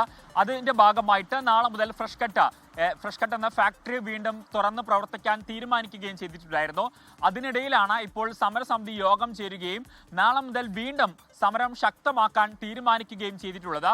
അതിന് പ്രധാനപ്പെട്ട കാരണമായിട്ട് ഈ സമരസമിതി എടുത്തു പറയുന്നത്, ഇതിനു മുൻപും പല തരത്തിലുള്ള മോഹന വാഗ്ദാനങ്ങൾ അവിടെയുള്ള 4000-ഓളം വരുന്ന ജനങ്ങൾക്ക് നൽകിയിട്ടുണ്ടായിരുന്നു.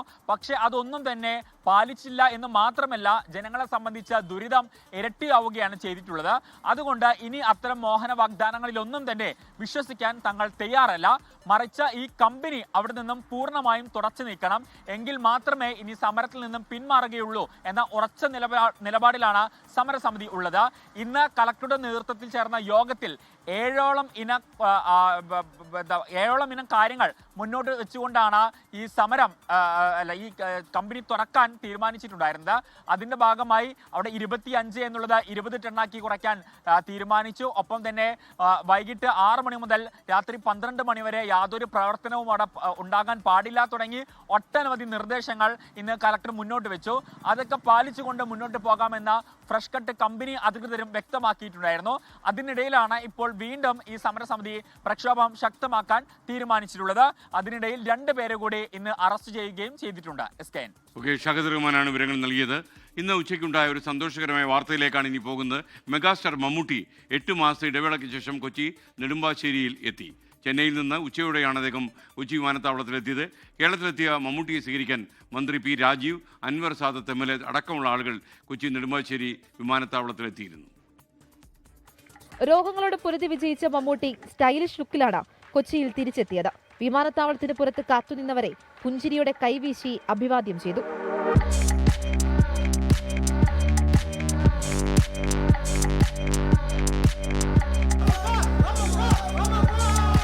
മമ്മൂട്ടി ഗ്യാരേജിലെ പുതിയ വാഹനം ലാൻഡ് ക്രൂയിസർ സ്വയം ഡ്രൈവ് ചെയ്ത എളംകുളത്തെ വീട്ടിലേക്ക്.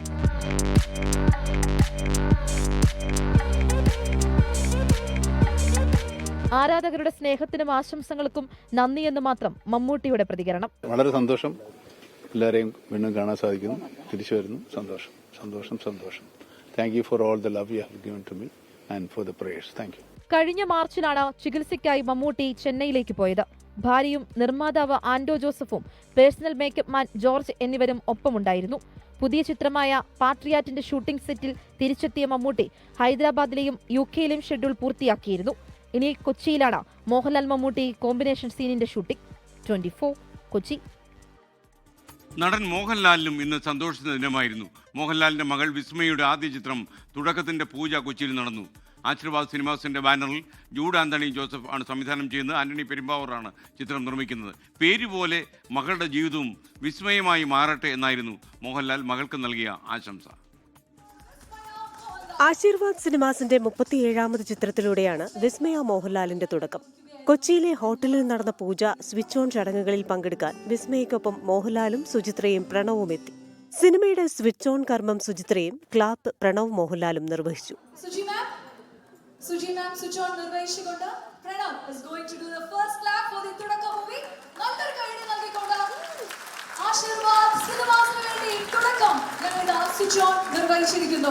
ജീവിതത്തിൽ സംഭവിക്കുന്നതെല്ലാം ഒരു വിസ്മയം പോലെയാണ് താൻ കാണുന്നതെന്ന് മോഹൻലാൽ. മക്കൾക്ക് അച്ഛനെന്ന നിലയിലും അഭിനേതാവെന്ന നിലയിലും ആശംസകൾ നേരുന്നു. എത്ര നല്ല അഭിനേതാവാണെങ്കിലും അയാൾക്കൊരു പ്ലാറ്റ്ഫോം കിട്ടണം, നല്ല സബ്ജക്റ്റുകൾ കിട്ടണം, നല്ല കൊളീഗ്സ് കൂടെ അഭിനയിക്കുന്ന ആൾക്കാർ നന്നാകണം. അപ്പോൾ അത്തരത്തിൽ ആ കുട്ടിക്ക് ഒരു ഭാഗ്യമുണ്ടാകട്ടെ എന്ന് ഞാൻ പ്രാർത്ഥിക്കുന്നു. അതുപോലെ തന്നെയാണ് അപ്പുവിനും. അപ്പോൾ രണ്ടുപേർക്കും ഒരു അച്ഛൻ എന്ന നിലയിലും ഒരു ആക്ടർ എന്ന നിലയിലും ഈ ഫ്രറ്റേണിറ്റിയുടെ പേരിലും ഞാൻ അവരെ രണ്ടുപേരെയും ആശംസിക്കുന്നു, അഭിനന്ദിക്കുന്നു സ്നേഹപൂർവ്വം. മക്കളുടെ സ്വപ്നങ്ങൾക്കൊപ്പം നിൽക്കുകയാണെന്ന് Suchitra Mohanlal. Maya, this is for you with your grand parents blessings, ഇവിടെയുള്ള എല്ലാവരുടെയും blessings and by the grace of God I wish you all the very best in your new beginning for your തുടക്കം. Thank you. ചിത്രത്തിൽ ആന്റണി പെരുമ്പാവൂരിന്റെ മകൻ ആശിഷ് ജോയ് ആന്റണിയും പ്രധാന കഥാപാത്രത്തെ അവതരിപ്പിക്കുന്നു. വൻ വിജയം നേടിയ 2018 ശേഷം ജൂഡ് ആന്റണി ജോസഫ് സംവിധാനം ചെയ്യുന്ന ചിത്രമാണ് തുടക്കം. 24 കൊച്ചി. സംസ്ഥാനത്ത് വീണ്ടും ഓൺലൈൻ തട്ടിപ്പ്. ഓൺലൈൻ തട്ടിപ്പിനിരയായ കാലടി സ്വദേശിക്ക് 43 ലക്ഷം രൂപ നഷ്ടപ്പെട്ടു. ഷെയർ ട്രേഡിംഗിന്റെ പേര് പറഞ്ഞായിരുന്നു തട്ടിപ്പ്. വെങ്ങോല സ്വദേശി ആഷിഖിനെ കാലടി പോലീസ് അറസ്റ്റ് ചെയ്തു. നിതിൻ അംബുജൻ വിവരങ്ങൾ നൽകും. കൊച്ചിയിൽ നിന്ന് നിതിൻ, എത്ര പറഞ്ഞാലും ആളുകൾ കൊണ്ട് തലവെക്കുകയാണല്ലേ, പറയൂ.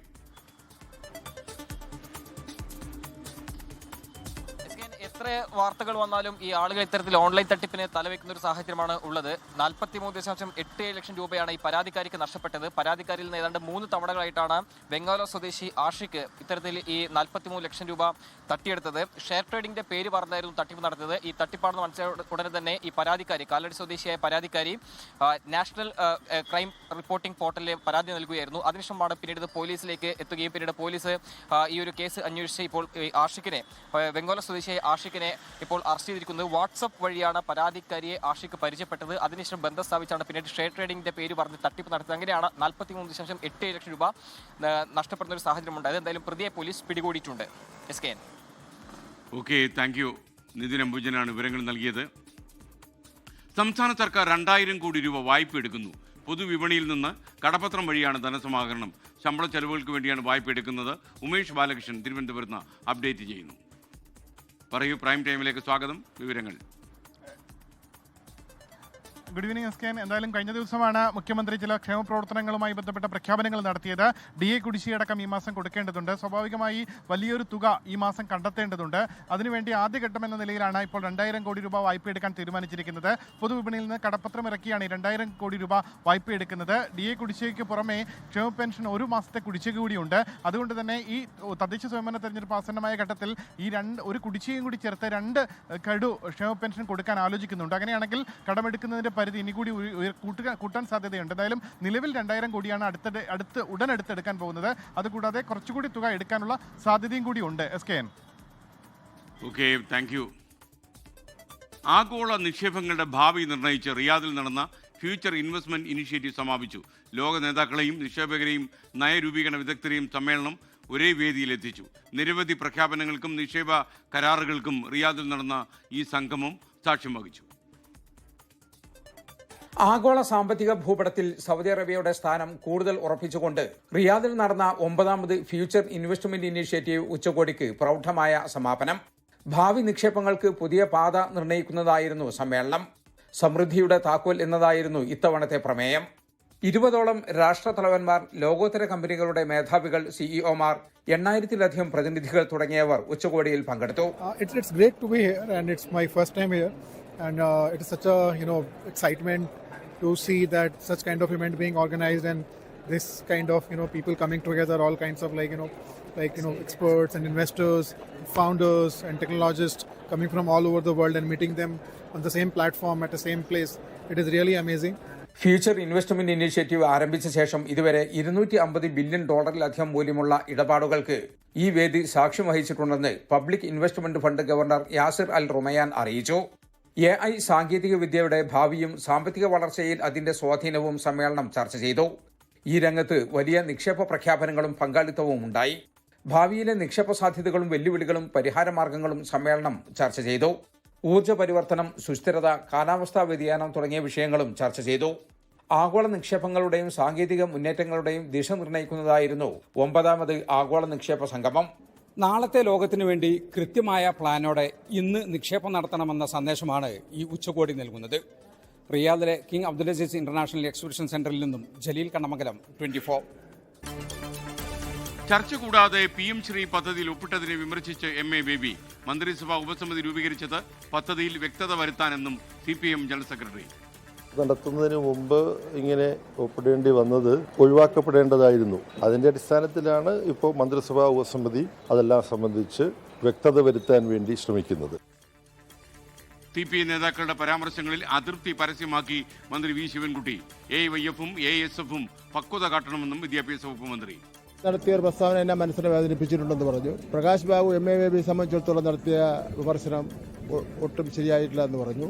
AIYF-കാർ എൻ്റെ ഓഫീസിലത്തേക്ക് മാർച്ച് ചെയ്തത് ശരിയായില്ല എന്ന് പറഞ്ഞു. എന്നെ വ്യക്തിപരമായി ബാധിക്കുന്ന ചില പ്രശ്നങ്ങൾ ചോദിച്ചപ്പോൾ ഞാനത് പറഞ്ഞു. മന്ത്രി V ശിവൻകുട്ടിയുടെ കോലം കത്തിച്ച നേതാക്കളോട് വിശദീകരണം തേടി. മുംബൈ നഗരത്തെ മുൾമുനയിലാക്കി 17 കുട്ടികൾ ഉൾപ്പെടെ 19 പേരെ ബന്ദികളാക്കി അക്രമിയെ പോലീസ് വെടിവെച്ചു കൊന്നു. സംഭവം പവായിയിലെ സ്റ്റുഡിയോ ഫ്ലോറിൽ. വീഡിയോ സന്ദേശത്തിലൂടെ ഭീഷണി മുഴക്കിയ അക്രമിയെ കീഴ്പ്പെടുത്തിയത് അതിസാഹസികമായി.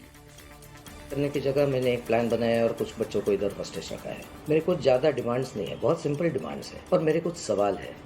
मुझे कुछ लोगों से बात करनी है, उनको सवाल पूछने हैं, उनके जवाब पर अगर मुझे काउंटर क्वेश्चन है तो मुझे काउंटर क्वेश्चन पूछना है, लेकिन मुझे ये जवाब चाहिए. കുട്ടികളെ വിളിച്ചു വരുത്തിയത് സിനിമ ഓഡിഷൻ എന്ന പേരിൽ. പ്രതിയുടെ പക്കൽ നിന്ന് തോക്കും രാസവസ്തുക്കളും പിടികൂടി. കുട്ടികൾ സുരക്ഷിതരാണ്. ക്ഷേമ പെൻഷനുകൾ വർദ്ധിപ്പിച്ചതിന് പിന്നാലെ സംസ്ഥാന സർക്കാർ 2000 കോടി രൂപ വായ്പ എടുക്കുന്നു. ശമ്പള ചെലവുകൾക്ക് വേണ്ടി കടപ്പത്രം വഴി പണം സമാഹരിക്കും. ക്ഷേമ പദ്ധതി പ്രഖ്യാപനത്തിൽ ഭരണ പ്രതിപക്ഷ ഏറ്റുമുട്ടൽ. ജാള്യത മറയ്ക്കാനുള്ള കബളിപ്പിക്കലെന്ന VD സതീശൻ. പിണറായിക്ക് മോദിയുടെ സ്റ്റൈലെന്ന് KC വേണുഗോപാൽ. എന്ത് ചെയ്താലും കുറ്റം പറയുന്നവരുടെ പ്രതികരിക്കാനില്ലെന്ന് മന്ത്രി VN വാസവൻ. സമരം തുടരുമെന്ന ആശാ വർക്കേഴ്സ്. കേരളപ്പിറവി ദിനത്തിൽ സെക്രട്ടേറിയറ്റിന് മുന്നിൽ മഹാസംഗമം. ഇടുക്കി ചീനിക്കുഴി കൂട്ടക്കൊലക്കേസിൽ പ്രതി ഹമീദിന് വധശിക്ഷ. മകനെയും കുടുംബത്തെയും തീ കൊളുത്തി കൊന്നത് സ്വത്ത് തർക്കത്തെ തുടർന്ന്. 82-കാരനായ പ്രതിയുടെ പ്രായം പരിഗണിക്കണമെന്ന ആവശ്യം കോടതി തള്ളിക്കളഞ്ഞു.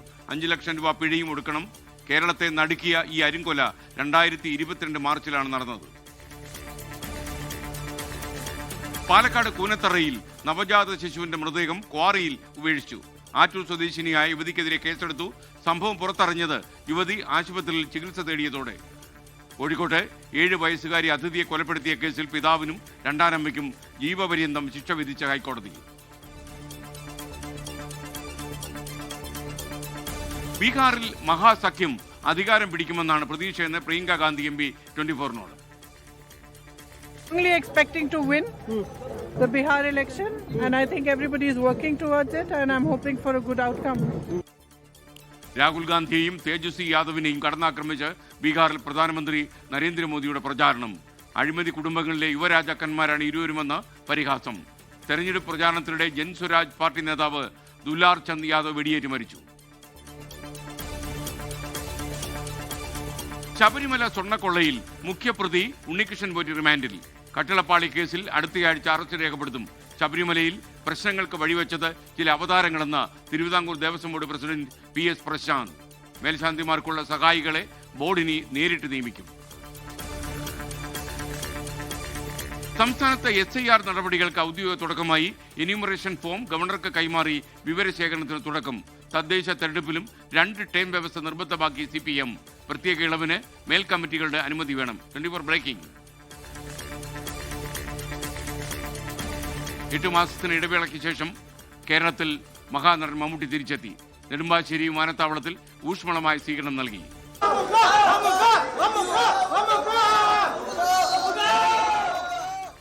നടൻ മോഹൻലാലിന്റെ മകൾ വിസ്മയുടെ ആദ്യ ചിത്രം തുടക്കത്തിന്റെ പൂജ കൊച്ചിയിൽ നടന്നു. Thank you for all the love you have given to me and for the prayers. Thank you. നല്ല അഭിനേതാവാണെങ്കിലും അയാൾക്കൊരു പ്ലാറ്റ്ഫോം കിട്ടണം, നല്ല സബ്ജക്റ്റുകൾ കിട്ടണം, നല്ല കൊളീഗ്സ് കൂടെ അഭിനയിക്കുന്ന ആൾക്കാർ നന്നാകണം. അപ്പോൾ അത്തരത്തിൽ ആ കുട്ടിക്ക് ഒരു ഭാഗ്യം ഉണ്ടാകട്ടെ എന്ന് ഞാൻ പ്രാർത്ഥിക്കുന്നു. അതുപോലെ തന്നെയാണ് അപ്പുവിനും. അപ്പോൾ രണ്ടുപേർക്കും ഒരു അച്ഛൻ എന്ന നിലയിലും ഒരു ആക്ടർ എന്നുള്ള നിലയിലും ഈ ഫ്രറ്റേണിറ്റിയുടെ പേരിലും ഞാൻ അവരെ രണ്ടുപേരെയും ആശംസിക്കുന്നു, അഭിനന്ദിക്കുന്നു സ്നേഹപൂർവ്വം. പേരുപോലെ മകളുടെ ജീവിതവും വിസ്മയമായി തീരട്ടെ എന്ന് മോഹൻലാലിന്റെ ആശംസ. സൈബർ തട്ടിപ്പ് വർദ്ധിച്ചതോടെ ഓപ്പറേഷൻ സിവൈ ഹണ്ട് എന്ന പേരിൽ വ്യാപക പരിശോധനയുമായി പോലീസ്. കമ്മീഷൻ വ്യവസ്ഥയിൽ ബാങ്ക് അക്കൗണ്ടുകൾ തട്ടിപ്പുകാർക്ക് കൈമാറിയെന്ന് കണ്ടെത്തൽ. അക്കൗണ്ടില് ഇന്ന് രാവിലെ ഒരു 5 ലക്ഷം രൂപയുടെ വിഡ്രോവൽ വരികയാണ്. പെട്ടെന്ന് കയറുന്നു, നാളെ ആകുമ്പോൾ വിഡ്രോ ചെയ്യുന്നത് ആർക്കെങ്കിലും കൊടുക്കുന്നു. അപ്പം ഇങ്ങനെ സംശയകരമായിട്ടുള്ള അക്കൗണ്ട്സും അങ്ങനെയുള്ള നമ്മളതിന് മ്യൂൾ അക്കൗണ്ട്സ് എന്ന് പറയും. ഇതിന് വേണ്ടിയിട്ട് ഉപയോഗിക്കുന്ന മ്യൂൾ അക്കൗണ്ട്സിനെ കേന്ദ്രീകരിച്ച് നമ്മൾ നടത്തിയ പ്രാഥമിക അന്വേഷണത്തിന്റെ ഭാഗമായിട്ടാണ് ഇത്രയും നമുക്ക് ഐഡന്റിഫൈ ചെയ്യാൻ പറ്റിയിട്ടുള്ളത്. ADGP ശ്രീജിത്താണ് വിവരങ്ങൾ നൽകിയത്. 382 FIR-കൾ രജിസ്റ്റർ ചെയ്തു. 263 പേർ അറസ്റ്റിലായി. 24 ബ്രേക്കിംഗ്. തിരുവനന്തപുരം പാലോട് ബ്രൈമൂർ എസ്റ്റേറ്റിലെ വനം കൊള്ളയിൽ ഗൂഢാലോചന പുറത്തുവന്നു. മരമുറി സംഘം വനം കൊള്ളയ്ക്ക് ആസൂത്രണം ചെയ്യുന്ന ശബ്ദ സന്ദേശം 24-ന്. പെരിങ്ങമല ഫോറസ്റ്ററുടെ മേൽ സമ്മർദ്ദം ചെലുത്തിയാണ് കയ്യേറ്റമില്ലെന്ന റിപ്പോർട്ട് വാങ്ങിയെന്ന് മുൻ RFO സുധീഷ് കുമാർ പറയുന്നു. ഫോറസ്റ്റിനകത്തുള്ള കാര്യങ്ങൾ ഇന്ന് വരെ ചെയ്തത് ഞാൻ തന്നെയാണ് ചെയ്തത്, അതെനിക്കറിയാം. വേറെ ഒരു കുഞ്ഞും പിന്നെ അവിടെ പെരിങ്ങമല ഉണ്ടായിരുന്ന ഫോറസ്റ്റർ അവനെ നിർബന്ധിച്ച് ഞാൻ ഒരു ഒപ്പിടിച്ചു, ഇതിൽ കയ്യേറ്റില്ല എന്ന് പറഞ്ഞ് അവനെ ഒപ്പിടിച്ച് അതിൻ്റെ തന്നെ അല്ല നിങ്ങൾ പറഞ്ഞാൽ അതനുസരിച്ച് നമ്മൾ കൊടുക്കുകയും ചെയ്തിട്ടുണ്ട്. വേറെ ആരും ഫോറസ്റ്റിനകത്ത് ഇതിനകത്ത് ഒരു സഹായം ചെയ്തിട്ടില്ല, ഒരു ഒപ്പ് ഒരുത്തനും ഇട്ടിട്ടുമില്ല. മരം മുറിക്കാൻ സഹായം ചെയ്തവർക്ക് പണം നൽകണമെന്നും ഉദ്യോഗസ്ഥന്റെ നിർദ്ദേശം. സംഘർഷത്തെ തുടർന്ന് അടച്ചുപൂട്ടിയ കോഴിക്കോട് കട്ടിപ്പാറയിലെ ഫ്രഷ് കട്ട് നാളെ തുറക്കും. നിബന്ധനകൾ പാലിച്ച് പ്രവർത്തിക്കണമെന്ന നിർദ്ദേശം. ഒരു ദിവസം സംസ്കരിക്കാവുന്ന മാലിന്യത്തിന്റെ അളവ് 20 ടണ്ണാക്കി ചുരുക്കി. വൈകുന്നേരം 6 മണി മുതൽ രാത്രി 12 മണി വരെ പ്രവർത്തിക്കാൻ പാടില്ല. തീരുമാനം ജില്ലാതല ഫെസിലിറ്റേഷൻ കമ്മിറ്റി യോഗത്തിൽ. പ്രതിഷേധം തുടരുമെന്ന് സമരസമിതി.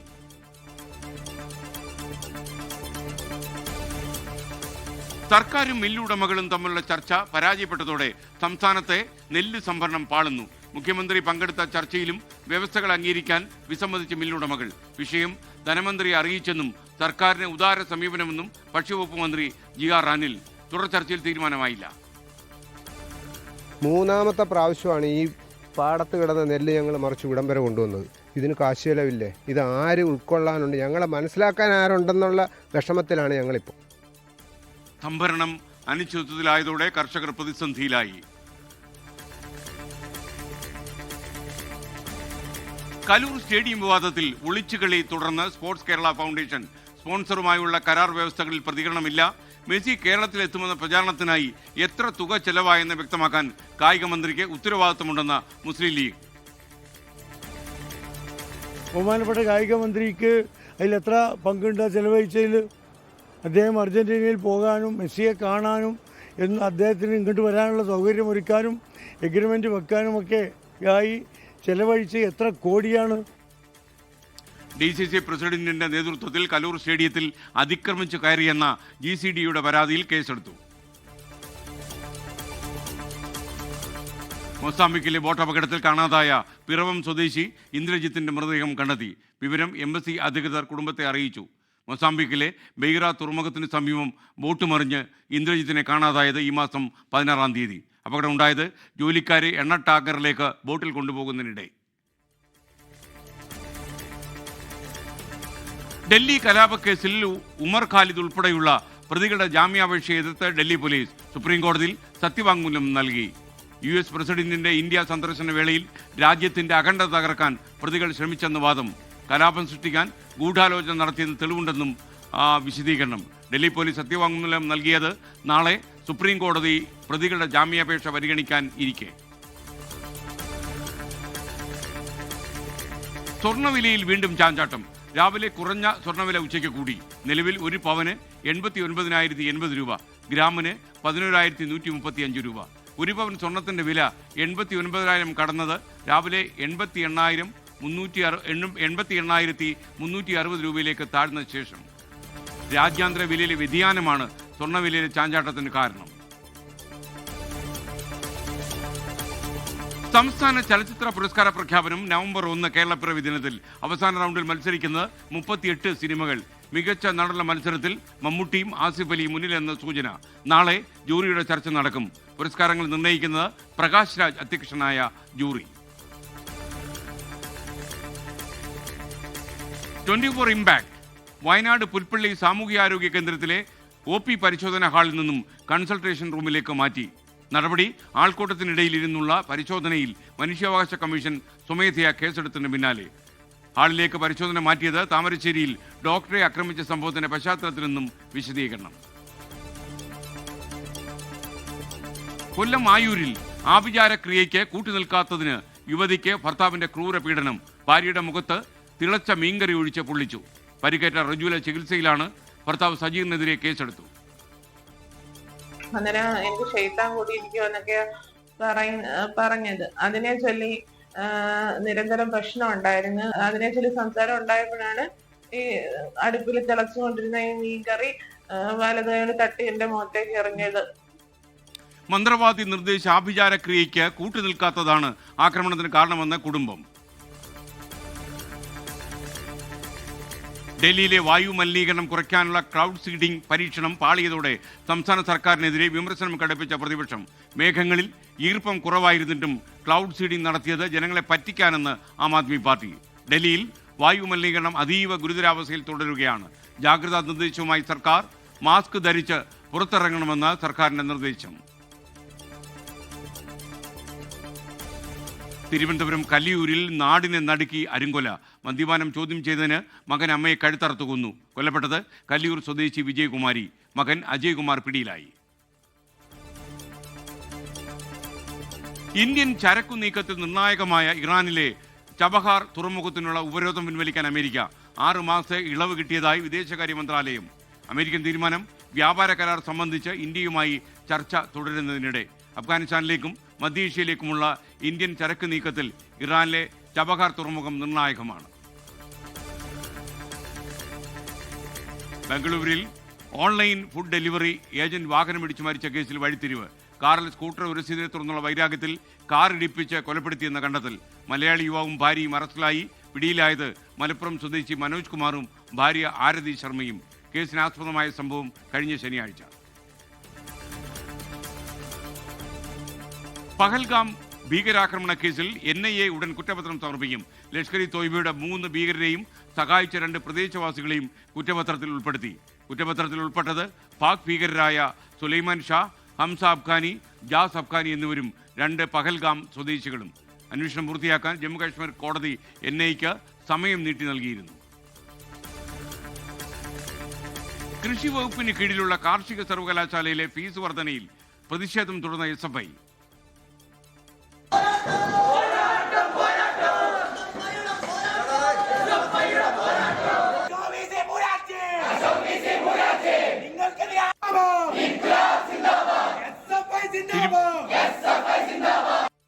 തിരുവനന്തപുരം വെള്ളായണി കാർഷിക കോളേജിലേക്ക് നടത്തിയ മാർച്ച് പോലീസ് തടഞ്ഞു. ഫീസ് വർധന പിൻവലിച്ചില്ലെങ്കിൽ സമരം തുടരുമെന്ന SFIയുടെ മുന്നറിയിപ്പ്. ഫ്രാൻസിലെ ചരിത്രപ്രസിദ്ധമായ ലൂർ മ്യൂസിയത്തിൽ നടന്ന കവർച്ചയിൽ 5 പേർ കൂടി പിടിയിലായി. പ്രതികൾ പിടിയിലായത് പാരീസിൽ വെച്ച്. അറസ്റ്റിലായത് പ്രധാന ആസൂത്രകൻ ഉൾപ്പെടെ 5 പേർ. കവർച്ച ചെയ്ത ആഭരണങ്ങൾ ഇതുവരെ കണ്ടെടുക്കാൻ കഴിഞ്ഞിട്ടില്ല. സുഡാനിലെ ആഭ്യന്തര യുദ്ധം വംശഹത്യയായി പരിണമിക്കുമോ എന്ന ആശങ്കയിലാണ് ഇപ്പോൾ ആഗോള സമൂഹം. എൻ ഫാഷർ നഗരം പിടിച്ചെടുക്കാനുള്ള ആക്രമണത്തിൽ 3 ദിവസത്തിനിടെ കൊല്ലപ്പെട്ടത് 1500 പേർ. കൂട്ടക്കുരുതി നടത്തിയത് സുഡാനിലെ പാരാമിലിറ്ററി വിഭാഗമായ rapid support force.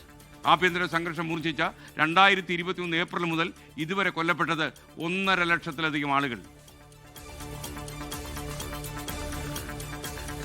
Malappuram Nilambur Mundakkadavu നഗറിൽ വയോധികനെ കരടി ആക്രമിച്ചു. കരടിയുടെ കടിയേറ്റത് കാട്ടിൽ നിന്ന് പച്ചമരുന്ന് ശേഖരിക്കുന്നതിനിടെ. സംഭവം ഇന്ന് രാവിലെ. കാട്ടിൽ പോയിരുന്നു രാവിലെ 8 മണിക്ക്.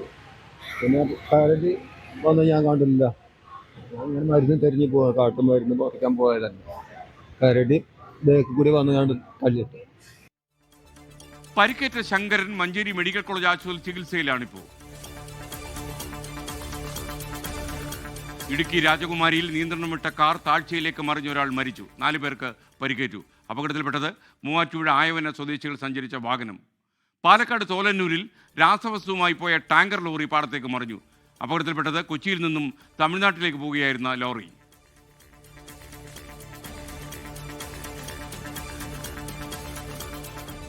ന്യൂസ് എക്സ്പ്രസ് കഴിഞ്ഞു. ഇനി മറ്റൊരു വാർത്തയിലേക്ക് നമ്മൾ കടക്കുന്നു. വിശദമായി സൈബർ തട്ടിപ്പ് സംഘത്തിന് അക്കൗണ്ട് കൈമാറിയ കേസിൽ സംസ്ഥാന വ്യാപകമായി നടത്തിയ റെയ്ഡിൽ 263 പേർ അറസ്റ്റിലായി. കമ്മീഷൻ വ്യവസ്ഥയിൽ അക്കൗണ്ടുകൾ വിൽപ്പന നടത്തിയെന്ന് കണ്ടെത്തി. 382 FIRകൾ രജിസ്റ്റർ ചെയ്തു. ഓപ്പറേഷൻ CY ഹണ്ടിൻ്റെ ഭാഗമാണ് നടപടിയെന്ന് ADGP ശ്രീജിത്ത്. ഇതിനെ വളരെ സിമ്പിളായിട്ട് പറഞ്ഞു കഴിഞ്ഞാൽ ഇന്നലെ വരെ ഒരു ട്രാൻസാക്ഷൻ ഇല്ലാത്തൊരു അക്കൗണ്ടിൽ ഇന്ന് രാവിലെ ഒരു 5 ലക്ഷം രൂപയുടെ വിഡ്രോവൽ വരികയാണ്. പെട്ടെന്ന് കയറുന്നു, നാളെ ആകുമ്പോൾ വിഡ്രോ ചെയ്യുന്നത് ആർക്കെങ്കിലും കൊടുക്കുന്നു. അപ്പോൾ ഇങ്ങനെ സംശയകരമായിട്ടുള്ള അക്കൗണ്ട്സും അങ്ങനെയുള്ള നമ്മളതിന് മ്യൂൾ അക്കൗണ്ട്സ് എന്ന് പറയും, ഇതിന് വേണ്ടിയിട്ട് ഉപയോഗിക്കുന്ന മ്യൂൾ അക്കൗണ്ട്സിനെ കേന്ദ്രീകരിച്ച് നമ്മൾ നടത്തിയ പ്രാഥമിക അന്വേഷണത്തിൻ്റെ ഭാഗമായിട്ടാണ് ഇത്രയും നമുക്ക് ഐഡൻറ്റിഫൈ ചെയ്യാൻ പറ്റിയിട്ടുള്ളത്. നമുക്ക് 382 കേസുകൾ രജിസ്റ്റർ ചെയ്തു, 263 അറസ്റ്റുകൾ നടന്നു. 125 പേരുടെ കാര്യത്തിൽ 125 പേരെ നോട്ടീസ് കൊടുത്ത് നിരീക്ഷണത്തിൽ നിർത്തിയിരിക്കുകയാണ്. അപ്പോൾ ഇതാണ് ഇതിനെക്കുറിച്ച് പ്രാഥമികമായി പറയാനുള്ളത്. കൂടുതൽ അപ്ഡേഷനുമായി കൊച്ചിയിൽ നിന്ന് നിതിൻ അംബുജൻ ചേരുകയാണ്. നിതിൻ, വിശദാംശങ്ങൾ എന്തൊക്കെയാണ്?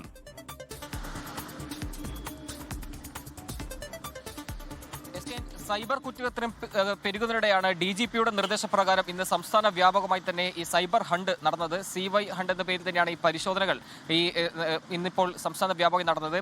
സംസ്ഥാനത്തെ മിക്ക ജില്ലകളിലും ഈ ഒരു പരിശോധന നടന്നു.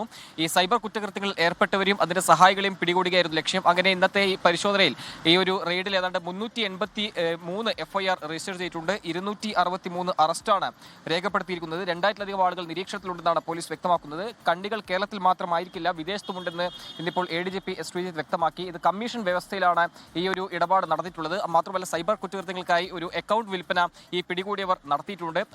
അതുകൊണ്ട് തന്നെ ഈ അക്കൗണ്ടിന്റെ ഹോൾഡർ ആരാണ് തുടങ്ങിയ കാര്യങ്ങൾക്ക് തന്നെ ഒരു വിശദമായ അന്വേഷണത്തിലൂടെ മാത്രമേ കണ്ടെത്താൻ സാധിക്കുകയുള്ളൂ. ഈ അറസ്റ്റ് ചെയ്ത ആളുകളെ തന്നെ വിശദമായി ചോദ്യം ചെയ്ത ശേഷം മാത്രമേ ഇതിന്റെ മറ്റ് കണ്ണികളിലേക്ക് എന്തായാലും പോകാൻ സാധിക്കുകയുള്ളൂ. കമ്മീഷൻ വ്യവസ്ഥയിലാണ് അക്കൗണ്ട് വിൽപ്പന നടത്തിയത്. ഓരോ അക്കൗണ്ടിലും 3% മുതലാണ് കമ്മീഷൻ എന്നാണ് ഇപ്പോൾ സൈബർ വിഭാഗം വ്യക്തമാക്കുന്നത്. അതോടൊപ്പം തന്നെ സൈബർ തട്ടിപ്പ് സംഘത്തോടുന്ന പണം ഈ വീതം വയ്ക്കുന്നത് ഇത്തരം അക്കൗണ്ടുകളിലേക്കാണ്. അതുകൊണ്ട് തന്നെ ഈ അക്കൗണ്ടിന്റെ ഹോൾഡർ ആരാണ് തുടങ്ങിയ കാര്യങ്ങളൊക്കെ തന്നെ വിശദമായ ഒരു അന്വേഷണം നടത്തേണ്ടതുണ്ട്. ഈ 2000-ലധികം ആളുകൾ നിരീക്ഷണത്തിലുണ്ടെന്ന് വ്യക്തമാക്കുന്നു. ഏറ്റവും കൂടുതൽ പിടികൂടിയത് മലയാളികളാണെന്നാണ് ഇപ്പോൾ ഈ ഒരു കേസുമായി ബന്ധപ്പെട്ട് നടത്തിയ വാർത്താ സമ്മേളനത്തിൽ ADGP വ്യക്തമാക്കിയത്. എന്തായാലും സംസ്ഥാനത്തിന്റെ ഈ സൈബർ കുറ്റകൃത്യങ്ങൾ പെരുകുന്നുണ്ട്. ഈ ഒരു പശ്ചാത്തലത്തിലാണ് CY ഹണ്ട് എന്ന പേരിൽ ഇത്തരത്തിൽ വ്യാപക പരിശോധന സംസ്ഥാനമൊട്ടാകെ നടന്നിരിക്കുന്നത്. കൂടുതൽ അറസ്റ്റുകൾ ഉണ്ടാകും എന്ന് തന്നെയാണ് പോലീസ് വ്യക്തമാക്കുന്നത്. ഈ ചടങ്ങിനിടെ മറ്റൊരു സന്തോഷം കൂടി അവർക്ക് കിട്ടി.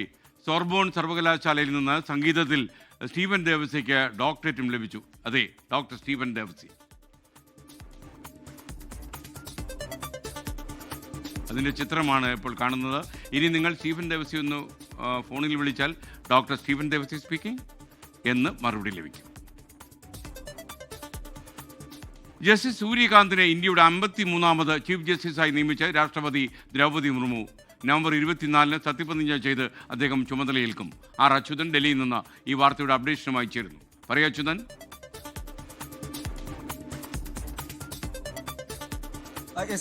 നിലവിലെ സുപ്രീം കോടതി ചീഫ് ജസ്റ്റിസ് BR ഗവായി നവംബറിൽ സ്ഥാനമൊഴിയുന്ന ആ ഒരു സാഹചര്യത്തിലാണ് ഇപ്പോൾ പുതിയ ചീഫ് ജസ്റ്റിസായി നിലവിലെ സുപ്രീം കോടതി ജസ്റ്റിസ് സൂര്യകാന്തിനെ നിയമിക്കാനുള്ള ആ കേന്ദ്രത്തിന്റെ ശുപാർശയ്ക്ക് ഇപ്പോൾ രാഷ്ട്രപതി അംഗീകാരം നൽകിയിരിക്കുന്നത്. നേരത്തെ തന്നെ ഇതുമായി ബന്ധപ്പെട്ടിട്ടുള്ള പ്രക്രിയകൾ ആരംഭിച്ചിരുന്നു. കേന്ദ്ര നിയമ മന്ത്രാലയം ചീഫ് ജസ്റ്റിസ് BR ഗവായിയോട് തന്റെ പിൻഗാമിയെ നിർദ്ദേശിക്കാൻ ആവശ്യപ്പെട്ടിരുന്നു. തൊട്ടു പിന്നാലെയാണ് ജസ്റ്റിസ് സൂര്യകാന്തിന്റെ പേര് അത് BR ഗവായി ശുപാർശ ചെയ്യുന്നത്. ഇപ്പോൾ അത് രാഷ്ട്രപതി അംഗീകരിച്ചിരിക്കുകയാണ്. നവംബർ 24-ന് അടുത്ത മാസം നവംബർ 24-ന് ജസ്റ്റിസ് സൂര്യകാന്ത് ഇന്ത്യയുടെ 53ാമത് ചീഫ് ജസ്റ്റിസായി സത്യപ്രതിജ്ഞ ചെയ്ത ചുമതലയേൽക്കും. ഏതാണ്ട് 2027 നവംബർ 9 വരെ അദ്ദേഹം പടിയിറങ്ങുന്നതുവരെ ആ പദവിയിൽ ഇരിക്കുവാനും സാധിക്കും. 2019-ലാണ് സുപ്രീം കോടതി ജഡ്ജിയായി ജസ്റ്റിസ് സൂര്യകാന്ത് എത്തുന്നത്. അതിനുശേഷം വിവിധ കേസുകളുടെ വിധി പ്രസ്താവത്തിൽ ഭാഗമാകുകയുണ്ടായി. നിലവിലെ സീനിയോറിറ്റി നോക്കിയാലും സൂര്യകാന്തിന് തന്നെയാണ് അതുള്ളതും. എന്തായാലും ഇപ്പോൾ ജസ്റ്റിസ് സൂര്യകാന്തിനെ ചീഫ് ജസ്റ്റിസ് ആക്കുവാനുള്ള ഒരു ശുപാർശയ്ക്ക് രാഷ്ട്രപതി കൂടി അംഗീകാരം നൽകിയിരിക്കുകയാണ്. പ്രൈം ടൈം ഇതിൻ്റെ അവസാന ഘട്ടത്തിൽ കിടക്കുകയാണ്.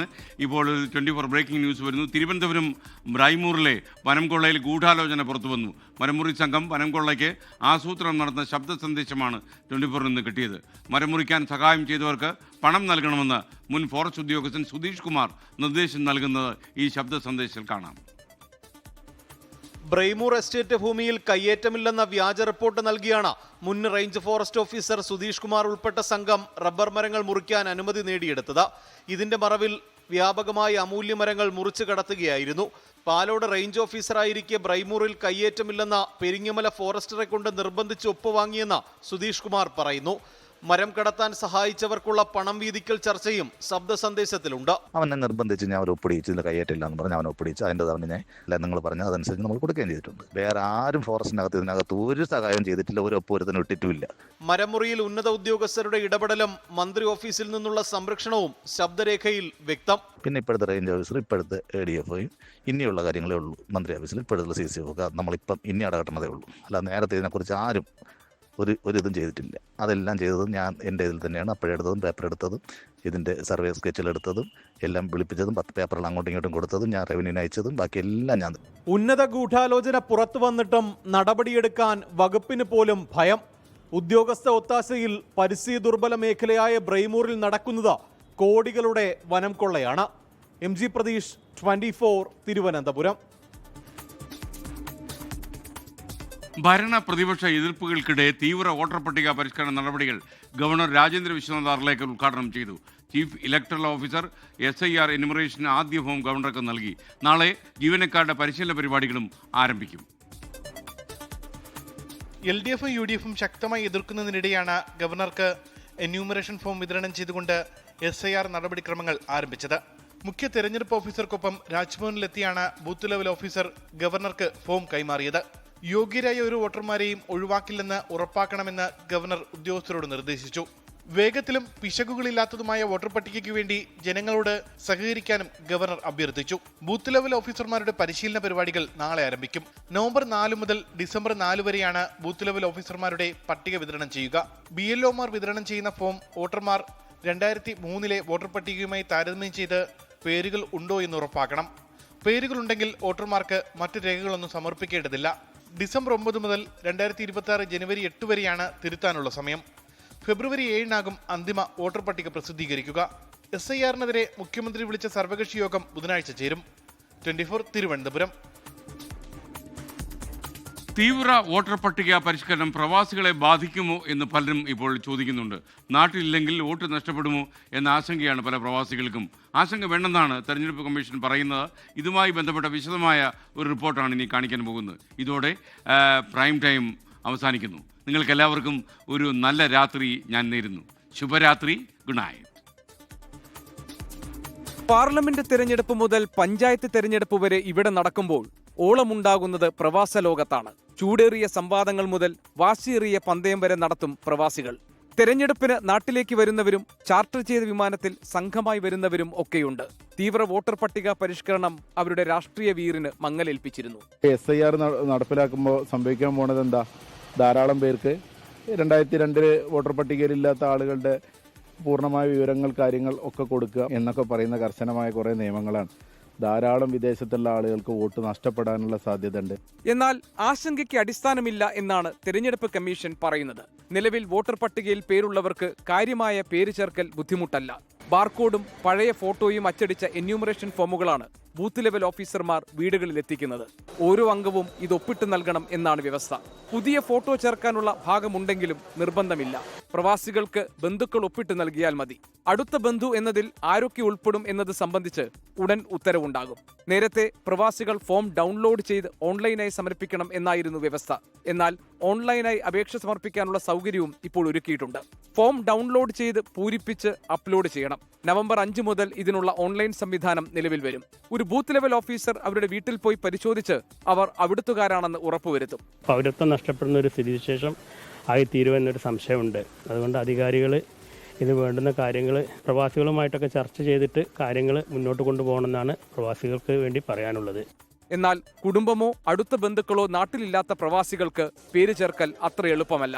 2002 പട്ടികയിൽ പേരുണ്ടോ എന്ന് വോട്ടർമാർ പട്ടിക പരിശോധിച്ച് ഉറപ്പുവരുത്താം. പട്ടിക തെരഞ്ഞെടുപ്പ് കമ്മീഷൻ വെബ്സൈറ്റിലുണ്ട്. പുതിയ പട്ടികയിൽ പേര് ചേർക്കാൻ ആധാർ കാർഡ്, പാസ്പോർട്ട്, ജനന സർട്ടിഫിക്കറ്റ് അല്ലെങ്കിൽ തെരഞ്ഞെടുപ്പ് കമ്മീഷന്റെ വെബ്സൈറ്റിലുള്ള 12 വെരിഫിക്കേഷൻ രേഖകളിൽ ഏതെങ്കിലും ഒന്ന് ഉപയോഗിക്കാം. വോട്ടർ ഐഡിയോ റേഷൻ കാർഡോ തിരിച്ചറിയൽ രേഖയായി പരിഗണിക്കില്ല. സമീർ ബിൻ കരീം, 24 തിരൂർ. ലോകത്തെവിടെയായാലും ഏത് സമയത്തും 24 വാർത്തകളും ഓഗ്മെന്റഡ് റിയാലിറ്റി പാക്കേജുകളും എക്സ്പ്ലെയിനറുകളും വിശദമായി കാണാൻ ഞങ്ങളുടെ യൂട്യൂബ് ചാനൽ നിങ്ങൾക്ക് സബ്സ്ക്രൈബ് ചെയ്യാം.